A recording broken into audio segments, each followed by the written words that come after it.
Halt! Up. A riot is an ugly thing. And I think that it is just about time that we had one! What's going on, everybody? Welcome back to Unqualified Critics.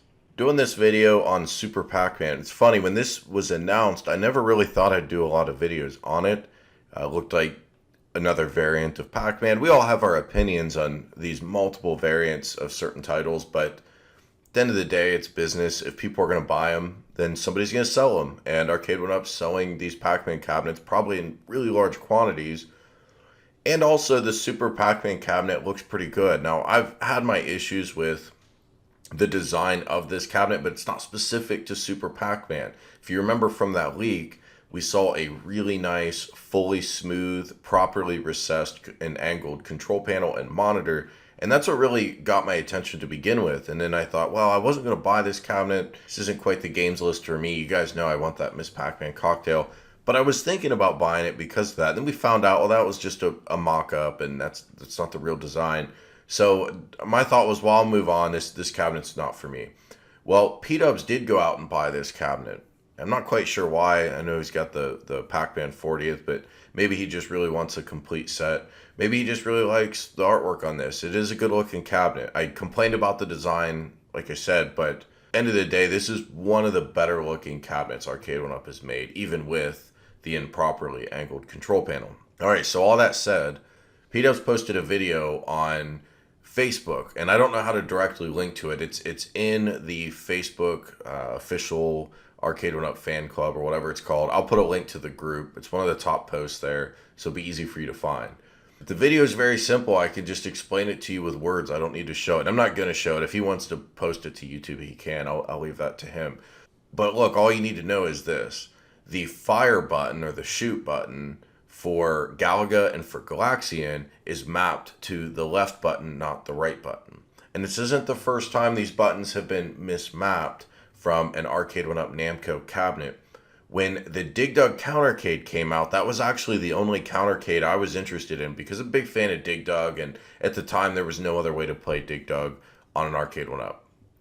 And that included Dig Dug 2, which I've never played Dig Dug 2, but that cabinet comes with it, and Dig Dug 2 has two buttons. Well, they split the two buttons, one on the left of the controller, one on the right of the controller, so you can't manage it with one hand on buttons, one hand on sticks. So that I thought was super weird, and nothing like that has happened since. I thought maybe Arcade1up was past that with their quality control, but then Super Pac-Man hits, and it's even weirder because there are two buttons, one on the left, one on the right, but that's how the original Super Pac cabinet looks. If you look at photos of this old cabinet, or maybe you were fortunate enough to play one of these back in the day, you know that they put the super speed or whatever button on the left and one on the right. And now I've not played the Super Pac cabinet, so I could be wrong here, but I believe that's a classic ambidextrous design. You can play with your left hand or you can play with your right hand. Well, that's all good and well, and that makes sense. There's no problem there. The problem is so goofy and so easily avoidable. I mean, it's almost funny. It's not funny if you bought this cabinet. It's super frustrating. But it's almost funny because it just, there's no reason for it. And that is when you play Galaga or Galaxian, the fire button is mapped to the left button, not the right. Now, these are two buttons. They're both wired up. They both work. You could have just easily mapped it to the right button. It wasn't a matter of, oh, we cut costs because we put one fewer button in here and you're going to use this other button. It wasn't a matter of, this was a design compromise we had to make to fit this cabinet, this game onto this cabinet. The buttons were there. The button and stick are in the right place. All they had to do was map the fire button to the right button, the A button as they call it on Arcade1up, but they mapped it to the left button. And P-Dubs confirms this isn't like his cabinet's wired up incorrectly or something. You know, this isn't a one-off mistake. If you look at the splash screen that's displayed when you boot up Galaga and Galaxian, he shows this on his video. It instructs you to hit the left button to fire. I don't know why. It's weird. Now, if you're left-handed, this is a dream come true. Finally, you can play Galaga the right way. Maybe for you this is extra bonus. But it really is inexcusable, and I just don't get it. I mean, you spend so much money to build these cabinets, distribute them, and there's seemingly no good way to update them. So little mistakes like this are a really big deal. And if someone had just played this, who'd ever played Galaga, and Galaga's not exactly an obscure game, by the way. Some games, arcade games are obscure and we all talk about them, but let's be honest, how many of us played some of these games in the arcade? But Galaga, everyone's played Galaga. Dead simple, right? How do you get that wrong?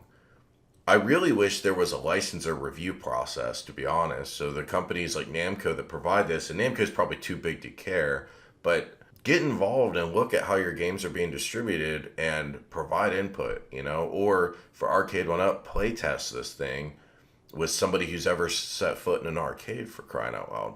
All that said, there may be good news, and that's why I wanted to drop this video really quickly. Somebody posted on Facebook I think this is like a DM thread. I don't know. But John Diamond. I actually never learned how to pronounce his name. I'm probably butchering it. Whatever. John D. We all know him as John D, right? Guy who works for Arcade1up. He's a senior VP, carries a lot of weight in the company. He has responded to this. So somebody named Patrick, and I'm not just posting someone's private messages. This was already posted publicly on Facebook. But Patrick P reached out to him. Hey, turns out the fire button for both of these games been relocated to the left side. Well, it's not really they were relocated. It's they were mapped incorrectly. Even easier than fixing a mislocated button. But be that as it may, this is giving folks a lot of trouble. He says, okay, I see. Just remove and place in the correct spot, somebody else says. Yeah, that's dumb. There's always somebody that pops up and says, hey man, just like rewire your cabinet, man. That's not the point of this product. If you bought a Game Room Solution custom cabinet and you decided you wanted to expand that cabinet later or whatever, that's the product for people that want to mess with wiring. This is not. You're paying a lot of money for a few games and mediocre quality controls. What you should be getting is a really good user experience, at least. Really good artwork, really good design, and it plays like it's supposed to. If it doesn't do that, then there's no point for this product. Anybody who wants to butt in and say, oh man, just do a workaround, that look, you're missing the point. You make no sense. Luckily, at least here, John D doesn't take that bait, and he says, we will have a flash update. So the PCB, apparently, if this is to be believed, this legit, can be flashed. Now, we know they've got that micro USB port, and we know that port can carry data. We confirm that. Retro Ralph confirmed that with NBA Jam. So if it could carry data for internet, then it's a data carrying USB port, then it can carry data to flash the PCB. How are they going to do that? Not everyone has a micro USB cable. I don't know. Micro USBs are pretty common. Older generation Android phones carried them. Not every household will have one. If you're an iPhone household or you just have the modern phones, you're not going to have it, but they are very cheap. You can get one for $4 at Best Buy or Amazon or whatever. Or by flash update, he means we're going to flash new PCBs with the correct firmware, and then we're going to ship them out to you. So I don't know how I don't want to get out ahead of this. We don't know how they're going to distribute this update. My hope would be they distribute it through USB. Maybe they need to do both. If you don't have the USB cable or you're not tech savvy, then we're just going to send you a whole new PCB. This seems like good news, and if this is good news, then great. You guys know if company's going to fix an issue, I'm not one to beat up on it after the fact. This was a dumb mistake, yes, but who cares? If they fix it and they get everybody the update, all good. We can live without Galaga and Galaxian on this cabinet for a few weeks. There are a lot of other good games on this cabinet. If we know the fix is coming, we're cool. However, again, don't want to get out ahead of this because I celebrated prematurely the fix that was promised for the Burger Time cabinet, and it turns out that was just simply octagonal restrictor gates. Now, I did a video on a real fix, a mechanical fix of a product I reviewed a couple days ago. I'll put a link above. Not a lot of people watch that video. You should watch that video, though, if you're at all interested in arcade cabinets where you can switch between 4-way and 8-way, because this thing is the perfect solution for that. An octagonal restrictor gate is not a perfect solution. It's an okay solution, but it wasn't really a fix. Hopefully this is clearer and more straightforward. This should be a simpler fix. There's nothing mechanical here. This isn't going to cost a lot of money to fix. If they get us the firmware update, then we're good.